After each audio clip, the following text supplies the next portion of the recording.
મિત્રો, જ્યારે ગૌચર જમીન પર દબાણો થયેલા હોય અને એની સામે અવાજ ઉઠાવતા હોય તો સ્ટેપ બાય સ્ટેપ કાર્યવાહી કઈ રીતે કરવી? તો પહેલો સ્ટેપ છે, પહેલો સ્તર છે એ ગ્રામ પંચાયતમાં એની રજૂઆત કરવી.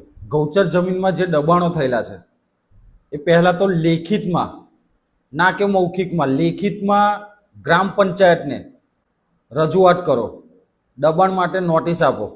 ત્યારબાદ તલાટી કમ મંત્રી અને સરપંચની જવાબદારી છે કે ગૌચર જમીન પર જે દબાણો થયેલા છે એની હકીકતની તપાસ કરે અને એ હકીકતની તપાસ દ્વારા જો ગૌચર જમીનમાં દબાણો મળી આવ્યા હોય, તલાટી કમ મંત્રી સરપંચ એનો અહેવાલ તૈયાર કરશે અને જે પણ તાલુકાની લાગતી વળગતી કચેરી છે, મહેસૂલ કચેરી છે, એ કચેરીને અહેવાલ મોકલશે ને જેને પણ દબાણ કરેલા છે એમને નોટિસ મોકલવાનું કામ ગ્રામ પંચાયત કરશે.